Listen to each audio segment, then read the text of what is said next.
Bonjour. Aujourd'hui, dimanche 30 novembre 2025, je vous présente, à ma grande surprise, l'audio FJ 2025, message des livres La Vie Providence numéro 9, 3i Atlas, en tant qu'émissaire de la présence proche de Nibiru. En octobre 2024, j'avais reçu l'information que nos missions en tant que collectif Flammes Jumelles pourraient débuter fin 2025, dès fin 2025, et que Nibiru, en sa qualité d'éclaireur de la toute fin de cette dernière transition avant ascension, en faisait partie.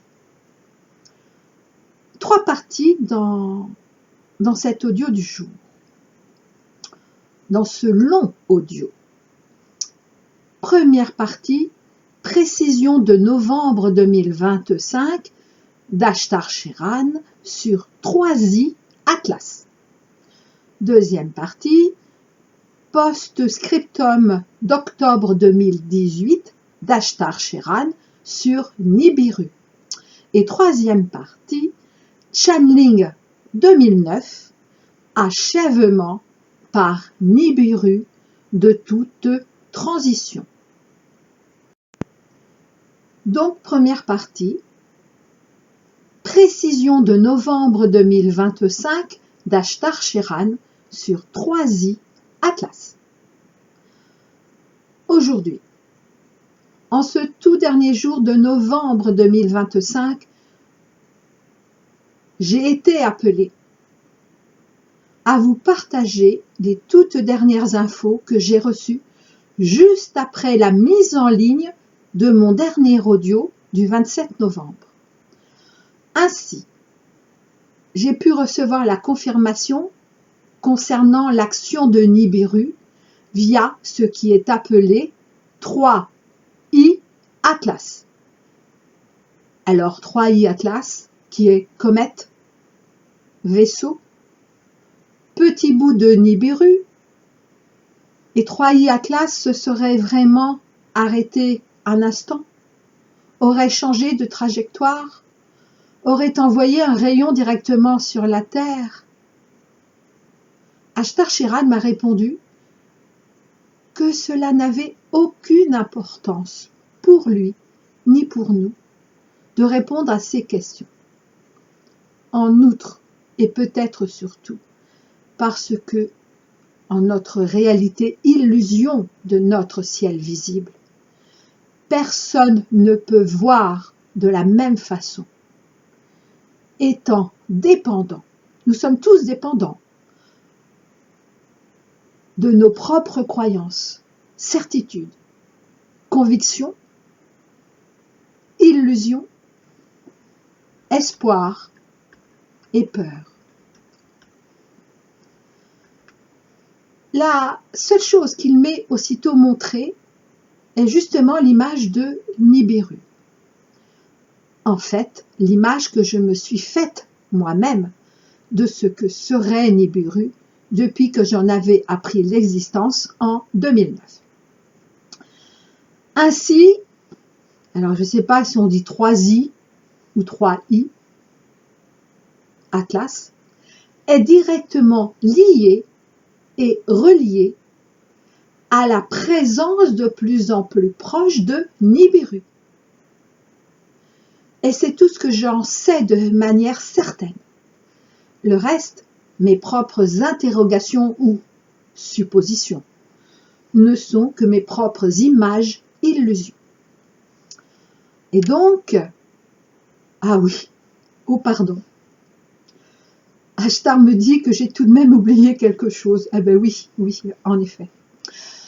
Cette autre chose qu'il m'a confiée en vue pourtant de la partager est le fait que, tout comme Nibiru, 3i Atlas n'est ni de l'ombre stricto sensu, ni de la lumière stricto sensu, mais de la justice, de la justesse divine, de la justice et de la justesse divine nécessaires à chaque toute fin de transition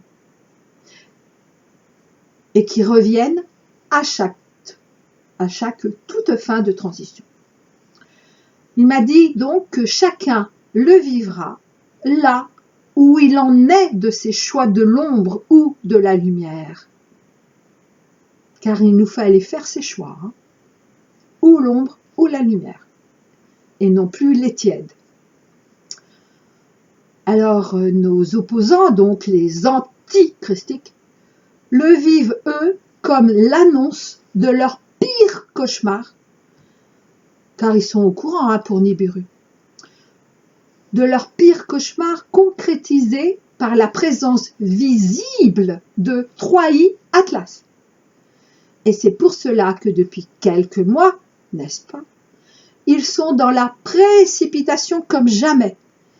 Et qu'en réponse, l'énergie christique a elle-même accéléré sa présence en nous, parmi nous, autour de nous, jusqu'en l'adaptation de plus en plus appuyée de nos corps physiques, de l'adaptation de nos corps physiques à notre ascension. Ainsi, cela peut se traduire par des nausées plus longues que d'habitude, la tension qui fait des soubresauts en hausse et en baisse sans discontinuer, des douleurs dans les jambes, surtout le matin au lever, des vertiges, des palpitations, des sautes d'humeur, etc. L'énergie christique venant donc d'accélérer l'adaptation de nos corps à l'ascension, deux amis m'ont suggéré en même temps, il n'y a donc pas de hasard, de placer sous l'audio, sous mes audios désormais, les liens directs de présentation de mes livres ainsi que le lieu où vous pouvez les acheter. En effet, tout comme ils m'ont accompagné depuis 2006 en ma propre évolution personnelle, ce dont je témoigne également en chacun de mes audios. Et tout comme ils ont déjà accompagné d'autres personnes que moi, ces livres pourraient vous accompagner sur votre propre chemin d'ascension. En fait, pour résumer, 3i Atlas est lumière de Nibiru. Et ça, je l'ai entendu distinctement. 3i Atlas est lumière de Nibiru. Après cette indispensable introduction, voici donc le partage du message par voie de channeling, achèvement par Nibiru de toute transition majeure. Pourtant, en 2018, j'avais déjà reçu une précision sur Nibiru. Voici donc ma deuxième partie intitulée Post-scriptum d'octobre 2018 d'Ashtar Sheran sur Nibiru. Alors ce post-scriptum intérieur avait été émis le 12 octobre 2018 depuis le commandeur Ashtar Sheran. Ce n'est pas la proximité de la planète, comète, entité, Nibiru, qui est la première cause de l'embrasement de vos volcans qui fulminent, de vos terres qui craquellent, de vos eaux qui débordent, de vos airs qui tourbillonnent. Alors là, Ashtar me dit qu'à ce moment-là où j'avais reçu effectivement ce post-scriptum, j'avais uniquement interprété que cela concernait l'extérieur, notre terre en Gaïa. Alors il me dit que ce n'est pas faux, mais que j'avais oublié que cela concernait aussi notre intériorité, notre adaptation à l'ascension, dont je viens de vous parler justement. Et donc, les quelques symptômes que j'ai pu décrire, eh bien, c'est ça. Ce sont nos volcans qui fulminent, nos terres qui craquellent, nos eaux qui débordent, nos émotions, nos airs qui tourbillonnent. Waouh! Merci Ashtar. Ah oui, faut pas croire, je comprends jamais tout du premier coup, ni même jamais en fait. Vraiment, non, jamais. C'est principalement parce que votre Terre et tout son système solaire en sont là, puisque vous-même, vous en étiez là depuis ce dernier de vos millénaires. Et parce que vous en êtes encore là aujourd'hui, que Nibiru s'est rapproché et se rapproche de vous une nouvelle fois. Chaque cycle reçoit depuis des éons la visite de cette sphère de vie éternelle. Alors oui, depuis la mise en route de sa nouvelle course stellaire jusqu'à vous, une partie des événements climatiques, une partie des phénomènes solaires et une partie de certaines données inhabituelles sur les planètes de tout ce système sont désormais également dues à sa présence et à son interaction avec le champ de force conscience de la ceinture de photons. Mais cessez de vous croire irresponsable et infantilisé. Cette planète a bien suffisamment reçu vos reproches d'une prétendue perfidie divine dont se sont bien servis et se serviront tous les pouvoirs afin de tabler sur votre ignorance et sur tous vos manquements. Et donc aujourd'hui il rajoute de même sur 3i Atlas.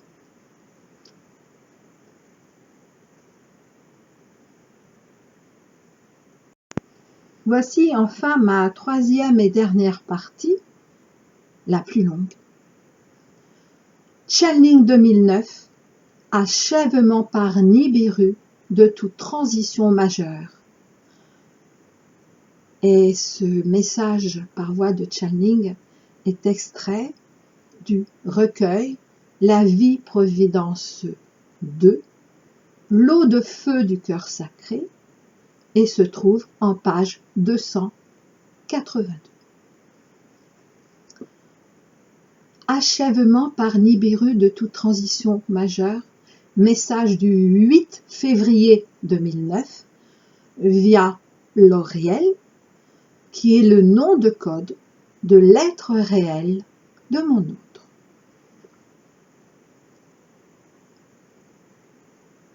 Frères et sœurs du cœur de l'Arche d'Alliance, en présence de l'Ancien des jours.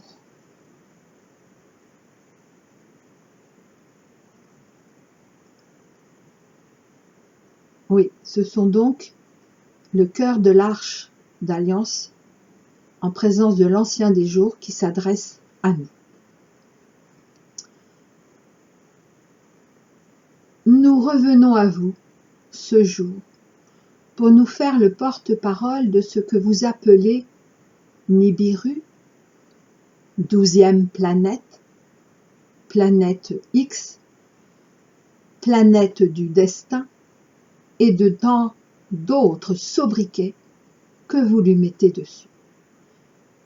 Mais sachez déjà que cette planète, comète, entité, n'est pas la nouvelle Jérusalem et qu'elle est directement liée et reliée de manière multidimensionnelle avec l'agir du Père et donc également avec la fée des 3 jours de nuit qui est comme sa fille ou, à tout le moins, son extension féminine.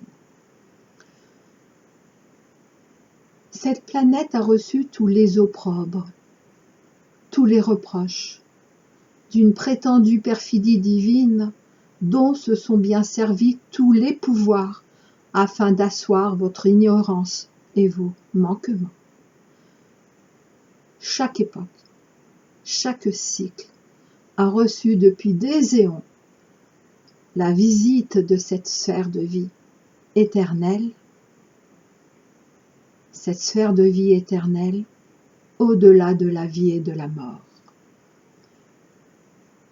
Et à chaque fois, il s'agissait d'une transition majeure pour laquelle les nouvelles connaissances et les nouveaux savoirs enseignés ont été récupérés par l'apparition de nouvelles mythologies, de nouvelles religions politiques, de nouveaux pouvoirs politiques, de nouveaux pouvoirs spirituels, de nouvelles visions du monde, dont les explications dualistes de la lumière reflétée ont eu raison de diverses façons, tout en accomplissant dans le même temps les desseins du Père.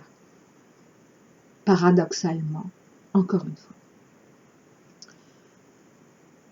De la même manière qu'il n'y a pas de nouveau message du Père divin, bien sûr, il ne peut y avoir de nouvelles mythologies, de nouvelles cosmologies, qui ne répondent pas précisément au dessein de chaque âme et de chaque être réel de chacun.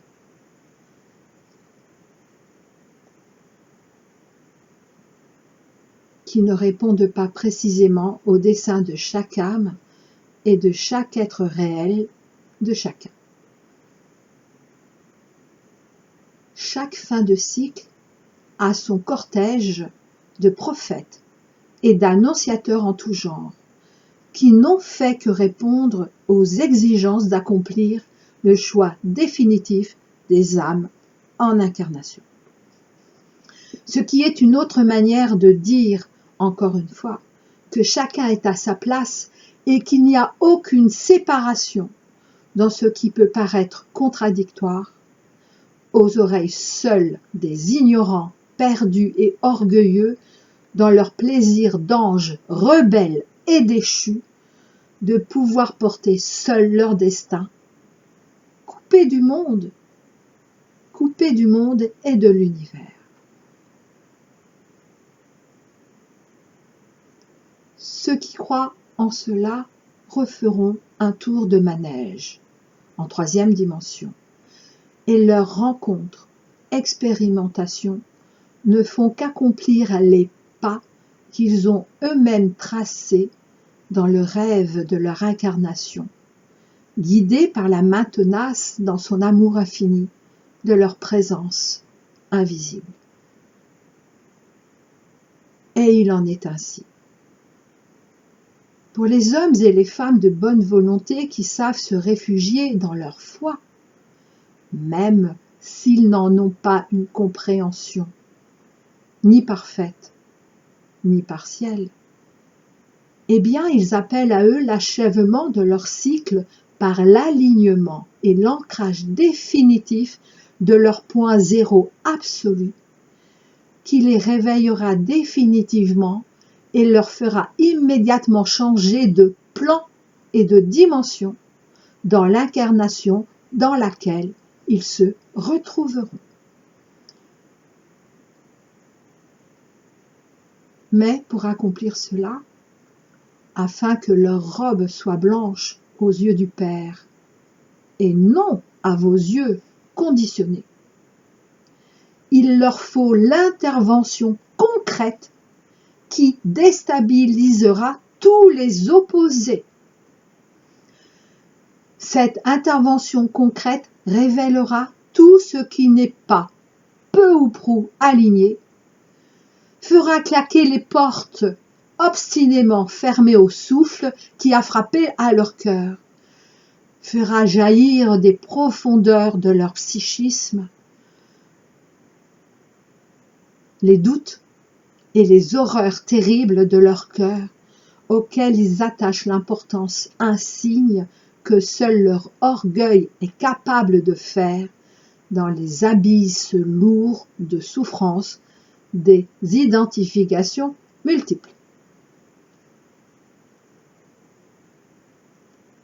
L'éclatement de toutes les paires d'opposés individuellement et collectivement est la mise à feu du point zéro de chacun et de tous.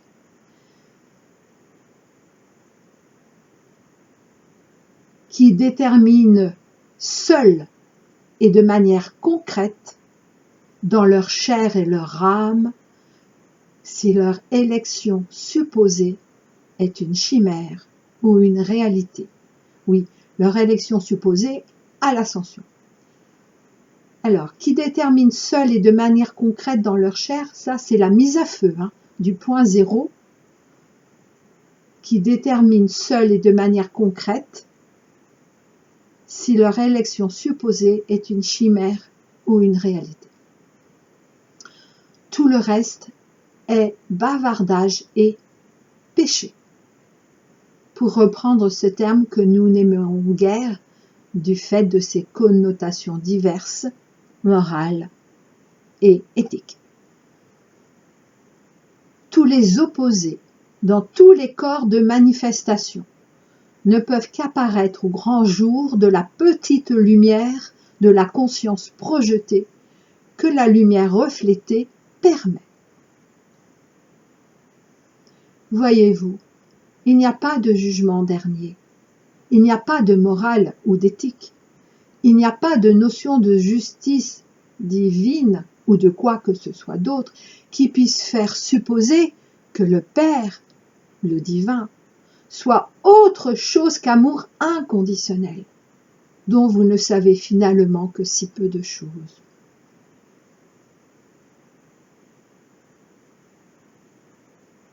Donc ça veut dire qu'il n'y a pas de justice divine telle que nous pensons qu'elle est. Mais il y a bien justice divine. Par l'amour inconditionnel du divin pour nous. Ah, il le disait après. Bon. Car si justice divine il y a, ce n'est assurément pas ce que vous pouvez en subodorer de près ou de loin, et tant mieux d'une certaine manière. Cela évite peut-être des bavardages encore bien inutiles. Tout votre monde est basé sur la dualité, sur le choix des âmes d'expérimenter l'unité dans des perceptions dualistes, et que seule l'identification à ces chimères vous a fait croire. Cette dualité est partout, dans la structure de la matière, dans le fonctionnement psychique de votre pensée, dans la structure biologique de toute forme de vie, dans les formes géophysiques de tout ce qui constitue votre merveilleuse planète. Votre rôle en ce monde a été de vous immerger et de vous en extraire, avec pour seul guide votre foi et votre amour. Ce n'est pas une école, ce n'est pas un examen, c'est un libre choix que vous avez fait il y a bien longtemps, avec des péripéties dignes des plus grands films d'aventure et de science-fiction. Y revenir en explication, en long, en large et en travers est inutile, si ce n'est ajouter de la confusion ou créer de nouvelles cosmogonies dont vous n'avez finalement pas l'utilité. Et tant mieux. L'instrumentalisation du divin est terminée. Commerce des noms divins, commerce des pierres et des roches, commerce des recettes de l'amour inconditionnel et de la prospérité, commerce du bien-être et de la félicité divine, commerce des magies blanches et noires, commerce idéologique de toutes sortes qui prétend sauver les hommes et la terre avec. Comme si cela suffisait pour accomplir, s'il y avait à accomplir, sa présence. Comme si cela suffisait pour accomplir sa présence. Présence, bien sûr, majuscule. Vous n'avez plus à vous accrocher à une quelconque vision du monde, à une quelconque nouvelle mythologie, qui prend forme actuellement pour la Terre 3D à venir, dont tous vous êtes les veilleurs et déjà, pour quelques-uns, des anciens. Tels iront dans d'autres plans, veiller sur le développement de certaines âmes dans des sphères de vie choisies. D'autres passeront à travers le millefeuille des dimensions pour aller rejoindre d'autres formes de matière et implanter le souffle divin dans des incarnations diverses. Les possibilités sont infinies. Nos recommandations vis-à-vis de ces choses n'ont pour seul objectif que de vous réveiller à votre propre accomplissement, en respectant les choix des âmes, décidées à refaire un tour de manège pour essayer de décrocher, selon elles, le pompon de l'ascension. Ni carotte, ni bâton, ni récompense, ni échec. Gardez bien cela en mémoire. Ces paires d'opposés se sont ramifiées en une foultitude de choses qui ont créé le monde tel qu'il est. Ah oui, que je vous précise qu'effectivement, ceux qui n'ont pas les livres, ce livre en tout cas, c'est vraiment difficile de suivre ce texte aussi long. En revanche, je vous mettrai également sous l'audio le lien vers l'article sur mon site que j'avais fait à l'époque. Et donc, vous pourrez suivre en même temps ou vous y référer quand vous le souhaitez, pour ceux qui préfèrent la lecture à l'audition. Certains d'entre vous ont choisi de partir d'ici, parce qu'ils ont parfaitement compris sans comprendre ce petit jeu de dupes, et qu'ils ont tout simplement à faire ailleurs, tout en gardant un œil attendri pour ce plan, dont ils gardent déjà une empreinte éternelle et une tendresse particulière. Tout cela pour demander à ceux qui se sentent concernés de faire le deuil de cette terre, le deuil de ces hommes et femmes que vous avez chéris jusqu'au bout de votre cœur, quelles que soient vos vies et vos destins respectifs. Si certains vont assumer la transition en permettant la reconstruction de ce monde, c'est parce qu'il s'agit de leur fonction divine essentielle, et non d'un quelconque karma ou de je ne sais quel billevesée pour expliquer ce qui échappe à la compréhension, pour la simple raison que le simple et l'évident de la présence ne peuvent ni s'expliquer, ni être appréhendés par le complexe. La planète Nibiru est la forme masculine de l'agir du Père, qui réveille tous les opposés en tout coin de la terre et du cœur des hommes. Et cela a commencé. Ce n'est pas justice au sens humain, ce n'est pas vindicte, ce n'est pas punition. Tout cela est faux. Et vous devez bien vous garder de succomber au charme des prophètes de malheur ou de bonheur, qui prophétisent le pire, ou des lendemains glamoureux pour conserver leur prétendu pouvoir sur vous. Cela est, et c'est sans doute cela qui est encore bien difficile à accepter, mais qui n'est ni passivité, ni résignation infantile. Accepter n'est ni passivité, ni résignation infantile. Cette planète comète est déjà dans votre système solaire, et une partie des événements climatiques, des phénomènes solaires et de données inhabituelles sur les planètes de ce système est due à sa présence et à son interaction avec le champ de force conscience de la ceinture de photons dans laquelle vous êtes déjà sur la première marche. La ceinture de photons, c'est la ceinture de lumière dans laquelle nous sommes déjà entrés. Donc, la ceinture de photons dans laquelle vous êtes déjà sur la première marche, la première arche, allions-nous dire, ce qui est une métaphore tout à fait juste et opportune pour désigner ce qui se passe. Cette planète est le support de l'action directe du Père, comme les formes pensées issues de vos êtres sont le support des égrégores. Ce sont des images. Cette planète comète reste pourtant relativement invisible dans sa taille et dans l'intensité de son action.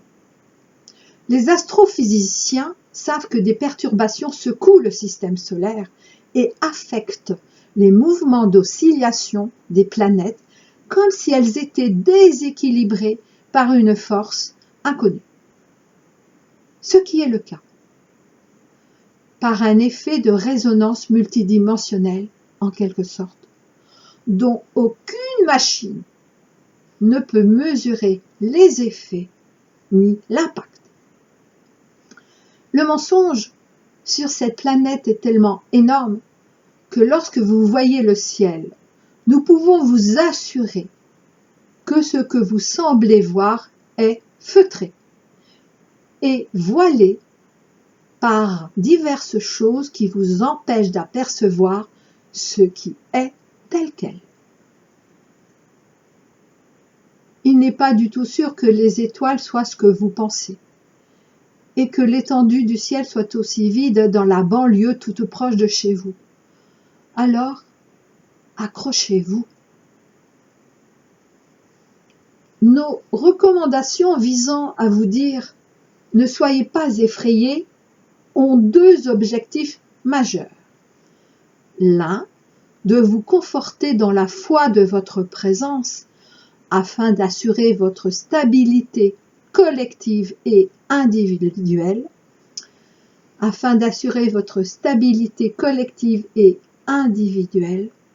l'autre est de vous permettre de vous ouvrir l'esprit à d'autres réalités, autant sublimes qu'effrayantes, qui se feront inévitablement jour à vos yeux. Et nous répétons à nouveau ces recommandations, ne soyez pas effrayés, sont tout à fait capitales. Et nous répétons à nouveau ces recommandations tout à fait capitales. Cette planète comète, agir du Père, accomplit sa destinée et permet au choix définitif des âmes de s'accomplir, quel que soit le désir du souffle de leur présence divine ultime.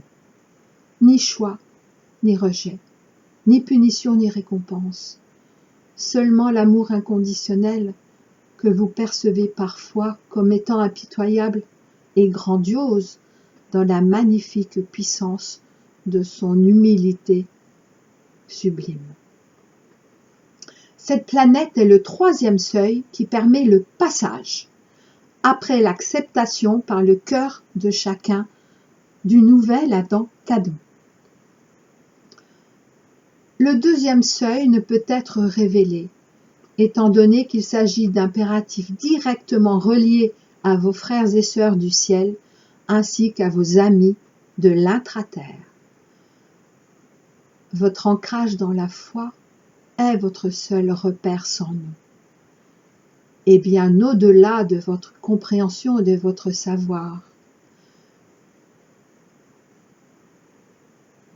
Votre ancrage dans la foi qui permettra l'allumage de votre point zéro comme étant la réponse, l'accomplissement ultime et définitif au déséquilibre extrême provoqué par la planète comète Agir du Père. Voyez encore une fois tout cela dans son ensemble, dans l'unité de toutes choses, et non pas encore des petits bouts ici et d'autres là, sans queue ni tête. Tout est à sa parfaite et juste place. Chacun est précieux aux yeux du Père, et aucun d'entre vous ne peut être abandonné sur le bord de sa route. C'est définitivement impossible. Et oui, que nous allions sur la nouvelle terre dite de 5e dimension, ou sur une nouvelle terre de 3e dimension, nous ne sommes jamais abandonnés, jamais.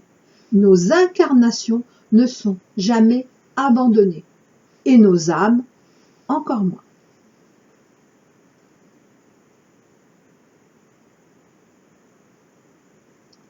Suivez le souffle qui vous habite. Rien de fâcheux ne peut vous arriver, quel que soit ce qu'il se passe. Cessez tout combat, physique, psychique et spirituel. Ce qui n'est pas allégeance et soumission, mais remise de votre destinée dans les bras de votre présence, dans l'enseignement que nous avons commencé à vous donner sur l'agir du supramental, par exemple. La non-acceptation de l'unité de toutes choses est la base de tous les combats, quel que soit leur niveau d'intervention. Oui, quels que soient les niveaux d'intervention des combats. Et donc, en premier, bien évidemment, mais pas seulement, tous ceux qui les suivent, les ont suivis, eh bien, tous ceux de l'énergie anti-christique.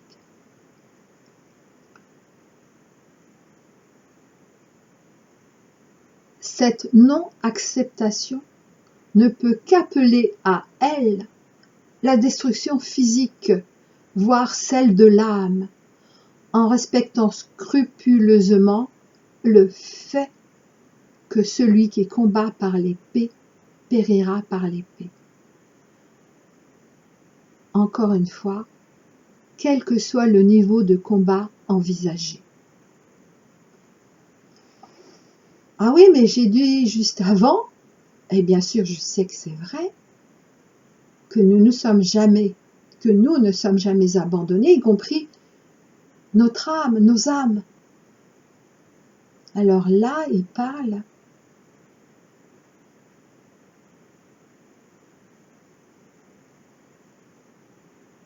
de la destruction possible de l'âme. Alors là, je ne comprends plus.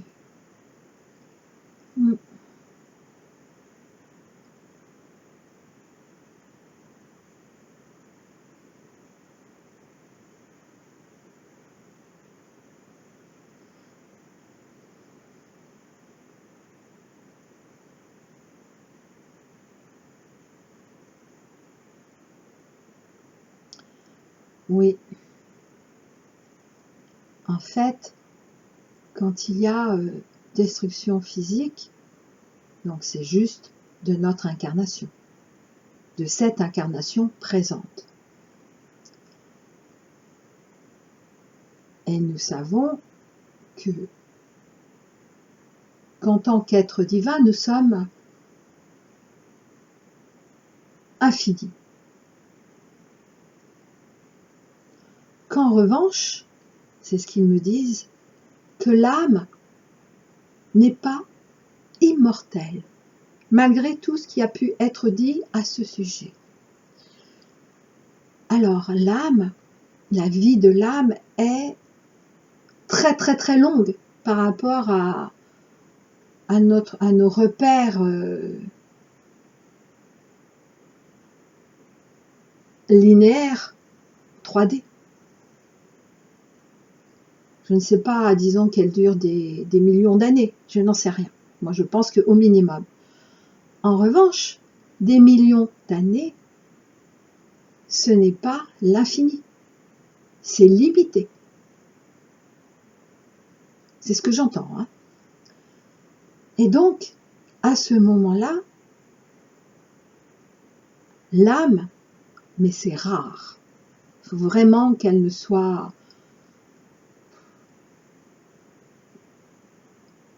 entièrement noire.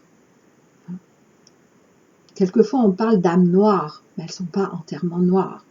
Mais si c'était le cas, parce que je rappelle que cette vie présente est le résumé de toutes nos vies, certes, mais également la dernière possibilité pour nous, pour l'humanité, pour chaque humain, de rédemption. Mais nous avons eu des milliers de vies. Et à chaque fois, c'était pour toujours possiblement nous redresser. Le fameux redressement, le fameux alignement. Et à ce moment-là, si ce n'était plus possible pour telle ou telle âme, eh bien, le divin, pour qu'elle cesse en réalité de souffrir comme elle n'a jamais souffert, eh bien, mettrait fin à son expérimentation présente. Alors, avec l'accord de l'âme, je n'ai pas l'info. En revanche, avec l'accord de l'être réel de l'âme, et qui est notre être réel, eh bien, c'est la poupée russe juste en dessous de notre présence divine. Mais l'être réel ne mourrait pas.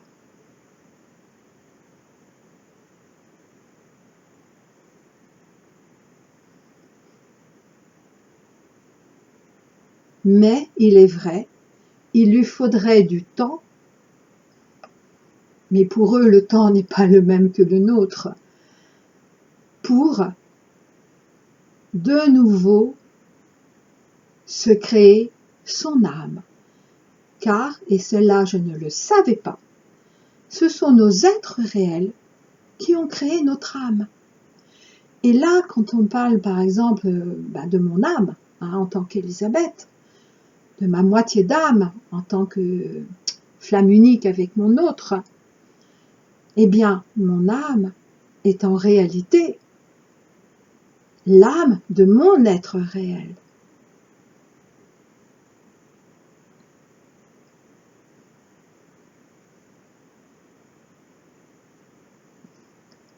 Cette non-acceptation ne peut qu'appeler à elle la destruction physique, voire celle de l'âme, en respectant scrupuleusement le fait que celui qui combat par l'épée périra par l'épée. C'est pour ça qu'ils nous disent de cesser tout combat. Il n'est pas trop tard. même pour les pires d'entre nous. Mais il faille qu'ils cessent. Sachant que ne pas combattre est loin, encore une fois, d'être passivité et soumission. Comme nous vous l'avions indiqué dans notre texte sur l'agir du supramental, pour ne pas nous répéter. Nous sommes avec vous plus que jamais. Namasté et paix sur vous.